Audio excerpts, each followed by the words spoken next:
Learn English through stories with shadowing and conversation. My name is Eleanor Whitaker. I am 19 years old, and until last week I had never left Willowmere Orphanage in the quiet hills of Gloucestershire. The old stone house sits beside a small river that sings softly in summer and freezes in winter. We call it the orphanage, but for me, it has been home, school, and sometimes prison all at once. I am not unhappy. I have warm clothes, enough food, and books, precious books that the vicar brings once a year. Still, I have always dreamed of more. I dream of walking through grand libraries, of learning Latin and history, of becoming a teacher, or perhaps even writing stories of my own. At night I tell the younger girls gentle tales, and they fall asleep with smiles. Those moments make my heart feel full.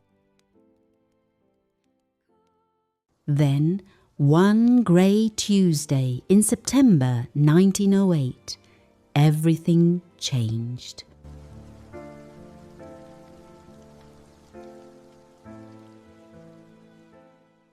Letter from Eleanor Whitaker to her mysterious benefactor. Willowmere Orphanage, the 15th of September, 1908. Dear Sir, I do not know your name. Matron says I must never ask. She only told me that a kind gentleman wishes to pay for my education at Riverside College for young ladies near Oxford. In return, I must write to you once a month and tell you everything about my new life, my studies, my thoughts, my difficulties, and my joys. I may not know who you are, but I already feel grateful. I promise to be honest in these letters. I am rather shy, but I shall try to write as if I were speaking to a friend. Perhaps one day you will tell me your name. Until then, I shall call you Dear Guardian, if that is acceptable. Tomorrow I leave for college.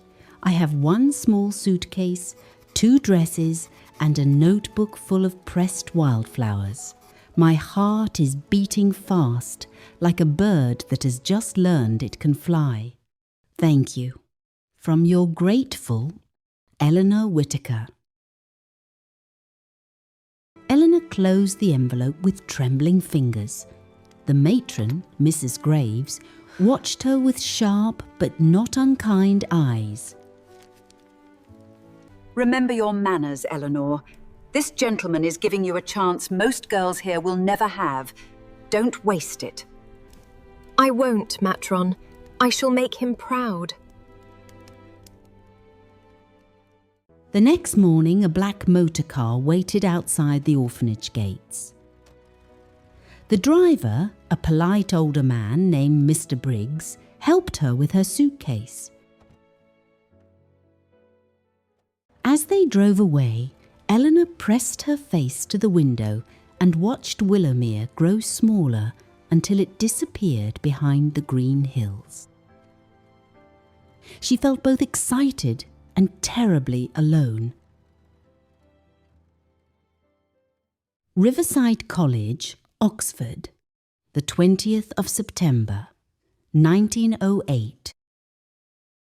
Dear Guardian, I have arrived safely. My room is small but beautiful. It has a narrow bed, a wooden desk by the window, and a view of the River Cherwell. At night, I can hear the water and the soft calls of owls. I feel as if I have stepped into one of my own stories.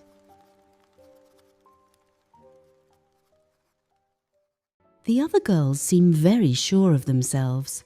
Many come from wealthy families and wear lovely hats with silk flowers. I have only my plain brown hat, but I hold my head high. Today we had our first assembly. The principal, Miss Whitcomb, spoke about duty, learning, and becoming useful women. I liked her very much. She has kind eyes behind her spectacles. A university education is not simply a privilege. It is a responsibility.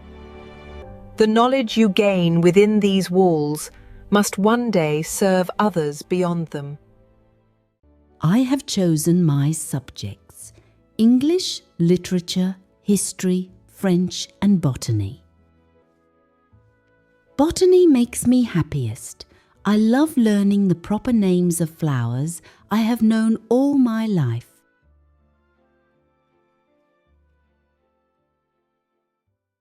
Sometimes at night I feel afraid. What if I am not clever enough? What if the other girls laugh at my old dresses? Then I remember your kindness and I feel braver. Thank you again for this wonderful chance. Your grateful student, Eleanor. Eleanor made her first friend on the third day. Her name was Charlotte, Lottie Beaumont, a cheerful girl from Yorkshire with warm golden curls and a loud laugh. They soon became close. Lottie loved novels and hated mathematics. If these numbers become any more confusing, I shall throw myself directly into the river. She teased Eleanor gently about her shyness, but defended her fiercely when older girls stared at her simple clothes.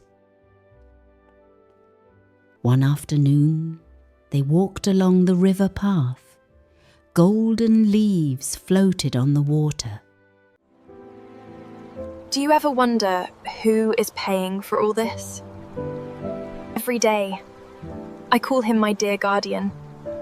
I write him letters, but I do not know his face or his voice. How romantic. Like a fairy tale.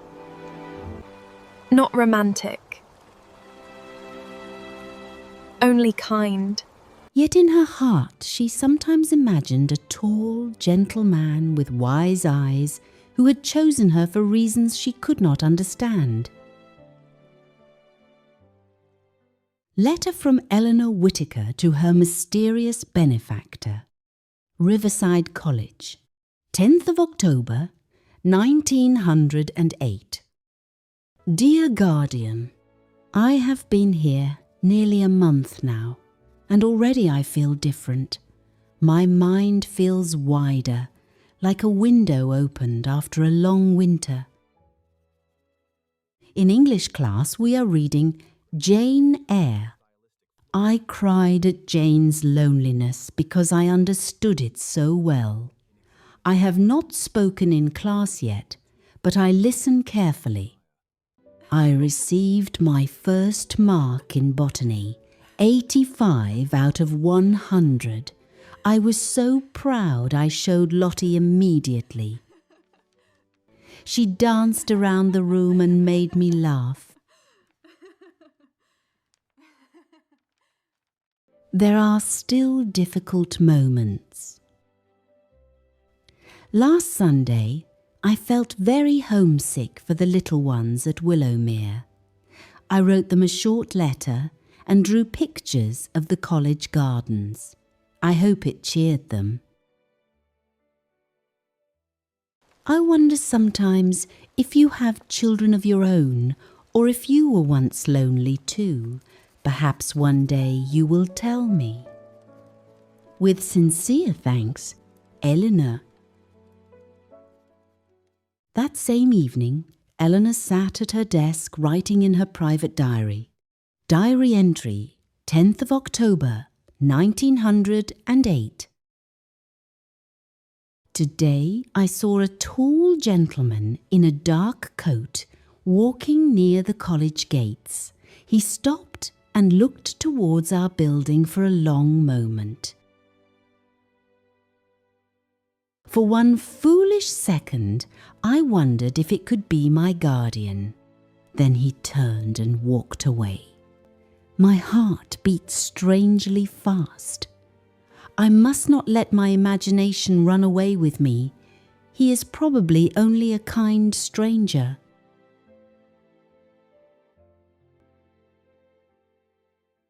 Still, I cannot stop thinking about him.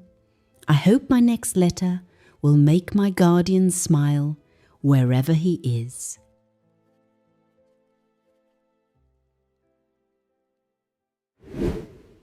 Now let's do some shadowing together. Listen carefully and repeat each sentence naturally with me. Sometimes at night I feel afraid. Sometimes at night I feel afraid. I have arrived safely. I have arrived safely. I felt very homesick for the little ones at Willowmere. I felt very homesick for the little ones at Willowmere. I felt both excited and terribly alone. I felt both excited and terribly alone. I have stepped into one of my own stories. I have stepped into one of my own stories. Lovely. Now that we've practiced some key sentences from the story, let's move on to our conversation and talk a little more about Eleanor, Oxford, and the mysterious guardian.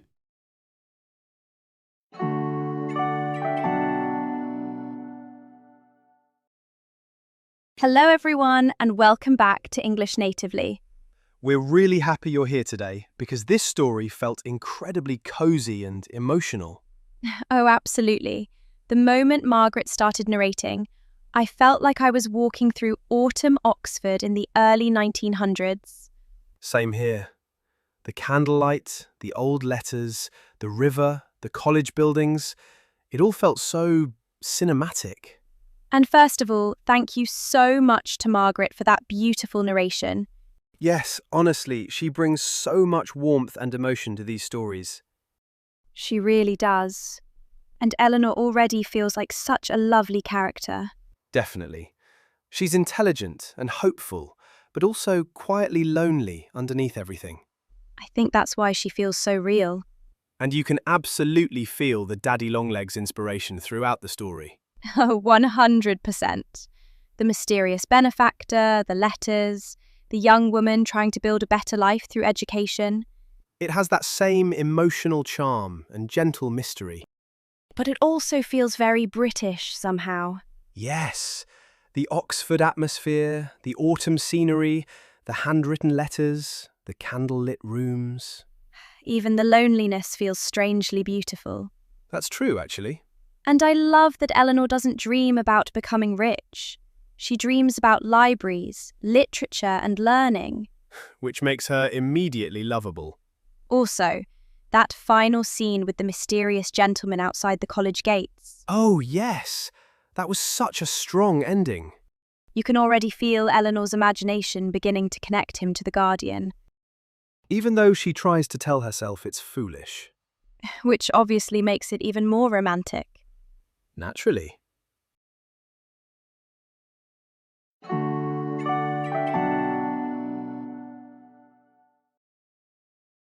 All right, let's move on to today's vocabulary because there are some really lovely words in this chapter. Yes, and these words don't just teach English, They also help create the emotional atmosphere of the story. Exactly. So let's start with orphanage. An orphanage is a place where children without parents are cared for and raised. It's a slightly old-fashioned word now, but you still hear it in historical stories and films quite often. Especially in classic British literature. Example: she grew up in an orphanage near London. Or, the old orphanage stood beside the river. There's something emotionally heavy about that word too. Definitely. It immediately gives the story a lonely feeling. Next, we have precious books. I love this phrase because it tells us so much about Eleanor. Yes, precious means deeply valuable or important emotionally. So, when Eleanor talks about her precious books, we understand they mean much more than ordinary objects to her.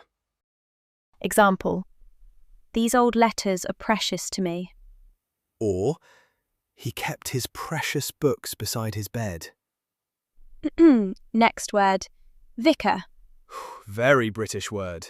Extremely British. A vicar is a priest in the Church of England. You hear it a lot in British village stories and period dramas. Example: the village vicar visited every Sunday. Or, the vicar brought books for the children. Next we have matron. Mrs. Graves. Slightly frightening, but secretly caring. Exactly. A matron is usually a strict older woman in charge of a school, hospital, or orphanage. It's a word that instantly creates an old British boarding school atmosphere. Example: the matron checked the dormitories every night. Or, the children respected the strict matron. Next word, guardian.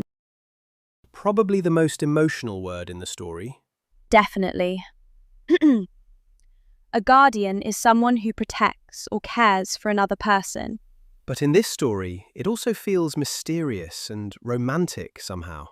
Especially because Eleanor calls him dear guardian.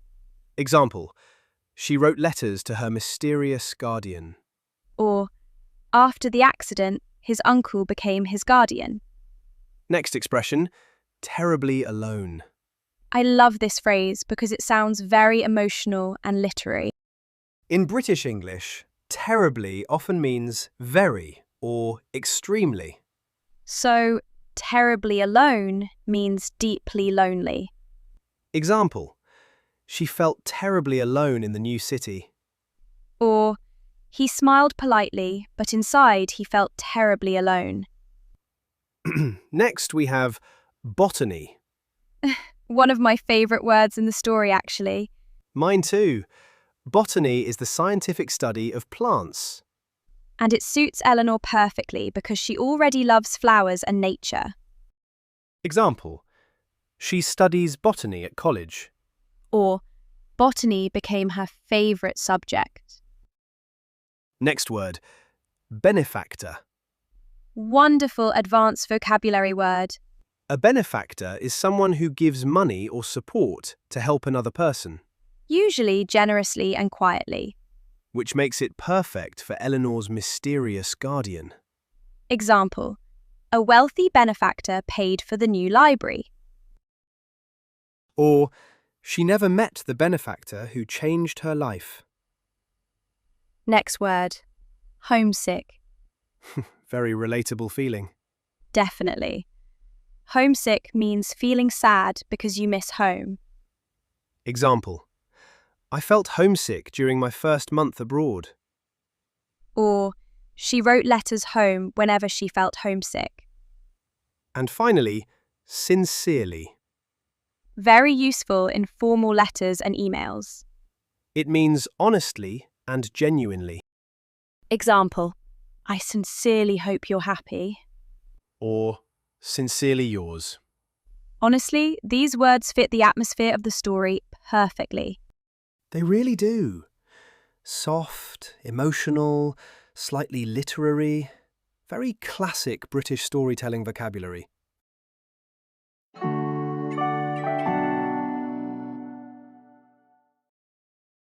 You know what really stayed with me after this chapter? What's that? The way education feels almost magical to Eleanor. Oh, absolutely. For her, Oxford isn't just a university, it's an entirely different world. Exactly. She spent most of her life in a quiet orphanage, and suddenly she's surrounded by libraries, intelligent conversations, beautiful old buildings. And people who grew up with opportunities she never had. Yes, and I think the story shows that class difference very naturally. Definitely. It's not loud or dramatic, but you feel it constantly in small details.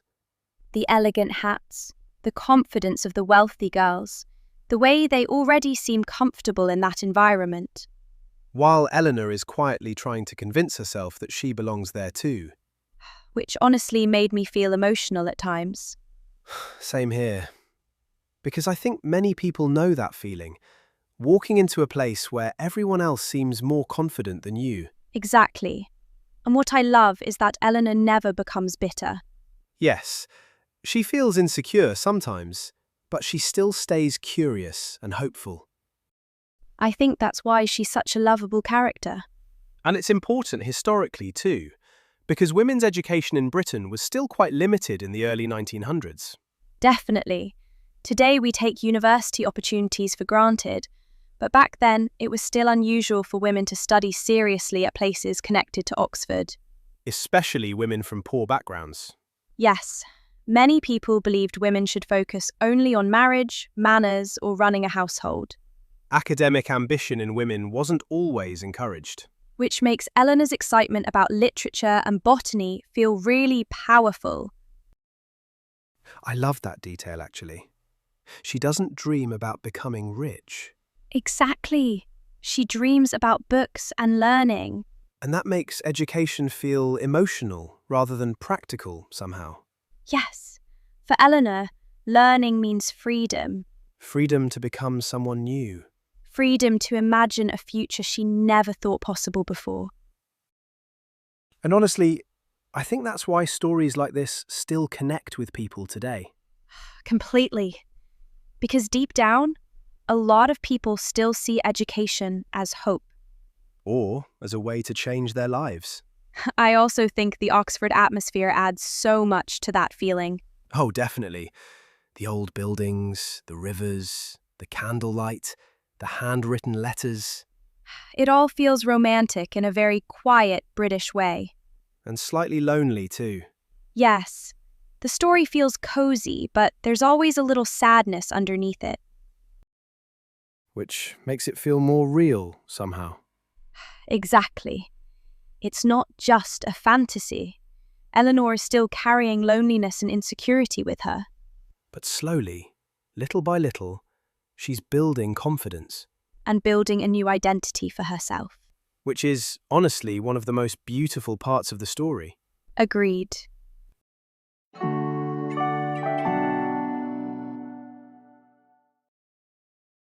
I think what makes this story so emotional is that Eleanor isn't only searching for education. She's searching for belonging. And then there's the mysterious guardian. Honestly, I still can't stop thinking about that final scene outside the college gates. So now we want to ask all of you something. Would you want to meet your mysterious benefactor? And do you think education can completely change a person's life? Let us know in the comments below. Thank you so much for listening today. And thank you again to Margaret for the beautiful narration. We'll see you very soon for another cozy British story. Until then, keep learning English naturally with English Natively. Bye everyone. Bye!